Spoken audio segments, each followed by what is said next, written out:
Hello wolves!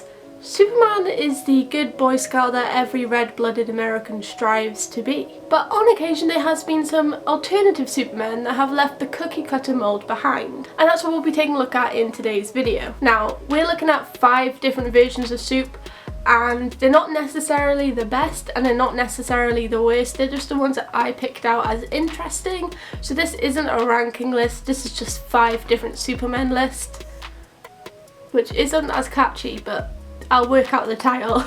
If you guys have any interesting alternative Supermen that I've left out, please let me know down below. I'll do a video on them and maybe I'll just research them for myself because I find all of this really interesting. So, in no particular order, let's start with the Clark Kent from the Injustice series. He's seen in both the games and the comics, and he is the main antagonist of the series, rather than one of the heroes. This version of Clark has the same basic origin as our Sup's.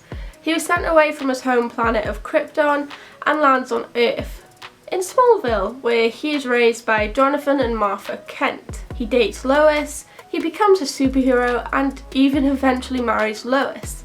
His life was good. Well, except supervillains trying to take over the world regularly, but he could live with that. He had everything he wanted, and he soon would become a father. Life was pretty good, at least for Superman standards. At the start of Injustice, Lois is captured by the Joker. Clark asks the League to help him track his wife and the Clown Prince, and they manage to track them down to a submarine. Go figure. The Joker, up to his old trick, shoots Superman with green kryptonite that was mixed with fear gas, which I'm not actually sure, but I'm guessing he got from Scarecrow. The gas confuses Supes, making him mistake Lois for Doomsday, who he obviously sees as a threat. Shooting off into space to suffocate the creature, his darkest reality comes true when he realises it's all been an hallucination, and that it was Lois and not Doomsday he killed. On top of this, the Joker linked up a bomb in Metropolis with a heart monitor connected to Lois, so that when her heart stops, Metropolis would go boom, and of course, it does. This obviously sends him down a dark path, and his first mission is revenge. And in his grief, he manages to do something that Batman hasn't: killed the Joker. He puts an arm through the clown's chest. This catastrophic event changes Clark drastically. Within the next 5 years after Lois's death, he becomes cold, eliminating crime in his own harsh way. And he puts himself in charge as High Counselor. So definitely a bit different from our Supes, and one that's gone down a dark and vengeful path, unlike his buddy Batman, who probably had a lot more cause to kill Joker, but didn't. Way to go, Bruce. Our next Superman is from a different Earth in the multiverse, a very different world.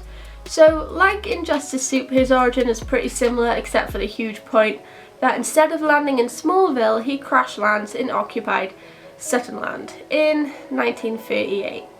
Yep. This Superman is known as Overman.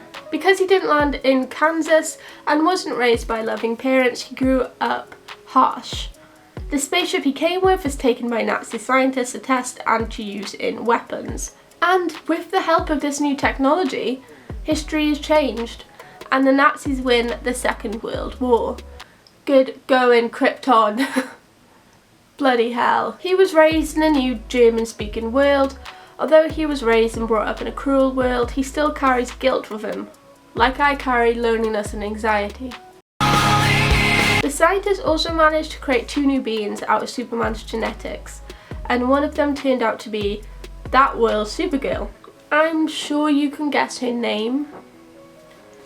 Yeah, Overgirl. Sounds like someone who's done with dating. This world even has its own Justice League or anti-Justice League called JLXS, which is a whole other thing that I might cover one day, and of course, Sup is a member.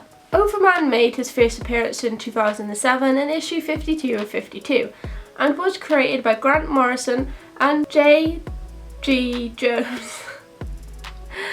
Try saying that 5 times fast. JG Jones, JG Jones, JG Jones, JG Jones, JG Jones, JG Jones. Oh, actually you can. JG Jones, JG Jones. Okay, let's move on. Flashpoint Superman genuinely makes me upset to think about. I get melancholy, like I live up on Melancholy Hill. So the one thing that changes Soup's future in most of these alternative Supermen is that he lands somewhere other than Smallville.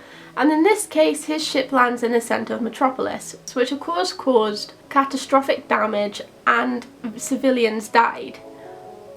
Obviously this alerted higher ups like the government, who upon seeing this foreign object with an alien baby inside, sees this as a possible threat. Instead of the comfort, love and support of Martha and Jonathan Kent, he's raised in Core Labs as a test subject. Project Superman was a government-led project to create super soldiers to fight any of America's enemies. These super soldiers were made from Kal-el. He was used like a mold. Disconnected from the world and people, left alone in a lonely lab, Kal becomes thin, unhealthy. In the lab he has little to no contact with the sun as well. Also because of his isolation, he has trouble connecting and talking to people. The only type of love and friendship he has is of Sam Lane, Lois Lane's father, who actually loves him like a son. And of course, one of the successors of Project Superman is Krypto the Superdog, who offers companionship to Kal, and is a boss-ass dog. If you've not seen Titans Season 2, just watch it for Krypto. He's the best part of it. Flashpoint Superman was introduced in Flashpoint Project Superman issue 1 in August 2011, and it was created by Jerry Siegel and Joe Shuster. This particular version of Superman might get its own in-depth video, so if you want that, let me know down below. We're heading to the Middle Ages with our next Sup in Superman Kal. In this story, Krypton was destroyed nearly a millennia before it was in our normal Sup's life. Baby Kal-El crashed in the Middle Ages. Bummer. Little Kal was raised by local farmers who witnessed his crash landing. Kal grew up strong, learning how to create armour and weapons at a forge, and he eventually became the local blacksmith. A local tournament was announced and Kal entered. The event was created by Baron Luthor. Now, I'm pretty sure it's meant to be like Lady Lois, but I think it's Louise, so I don't know. I'm just going to say Lois. We know it's Lois Lane, okay? In this tournament, he gained the eye of Lady Lois, who was the daughter of the old village protector. They meet in every lifetime. Hashtag couple goals. His spaceship was discovered and Baron Luthor wanted a suit of armour to be made out of it. Of course, he goes to the local blacksmith, Kal, who forged the armour.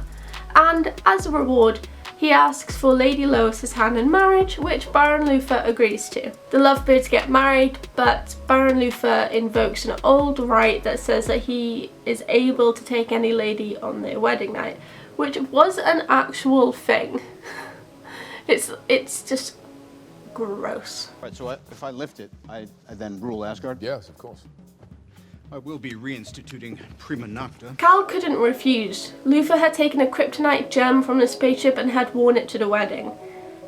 Kal went to get Lois, but unfortunately uncovers the body of his new wife, who had been killed by Luthor when he attempted to assault her. Much like the Injustice Sup after the death of Lois, he snaps. He gathers the locals to lead a revolt against Luthor. Baron Luthor and Kal-El fight. Kal-El is stabbed with kryptonite, and at the same time he finishes off Baron Luthor with his sword. The locals try and ease Kal's suffering and ended up burying him next to his wife. That is super depressing, and I'm even more melancholy than it was earlier. So this version of Kal-El first appeared in March 1995 in Superman Kal and was created by Dave Gibbons and Jose Luis Garcia Lopez. And I'm really sorry if I pronounced any of your name wrong. Let's end on a tame and less depressing note with a short but sweet entry. Superman Tarzan was a crossover between DC and Dark Horse, who at the time owned the rights to Tarzan. This 4-issue miniseries was created by Chuck Dixon with art by Carlos Magalia. Again, I'm sorry if I mispronounced your name. And it was published the 1st of October 2001 and ended May 2002. Instead of Smallville, Kal landed in the middle of the jungle and was raised by apes. He becomes known as Argozan. I think that's how you say it, Argozan. I'll put it right here anyway, Argozan, I think. The actual Tarzan grows up at his large estate in England as Lord Greystoke with his parents, who didn't lose him this time. The young lord explores the jungle and discovers that he actually really enjoys it there. So like I said, this one is pretty short and sweet, but at the end, Lord Greystoke stays and lives in the jungle while Kal goes to the city to restart his life. Like I said, really short but really sweet, and a lot less depressing than the other 4 entries on that list. So this is something different. I've never really done an alternative version of a superhero before. I really want to start doing these. If you have any video suggestions, please let me know down below. It really does help. If you like this video, please give it a thumbs up. Comment down below what you thought. Is there any more alternative Supermen you want me to cover? Maybe in a more in-depth video. If you do like this video, I do videos like this every single week, so please click that subscribe button and ring that bell if you want to be notified when I upload. I do have a Twitter, a Tumblr and an Instagram. The links are in the description and they are also at the end of the video. But I really hope you like this one. I'm a bit like hesitant to put this out into the world because I don't know whether this is going to be very long or fun or anything. I don't know, but let me know your opinions down below and I will see you next time. I don't know what will be next week's video yet, so that'll be fun week of stressing out. So I'll see you next time. Bye little wolves.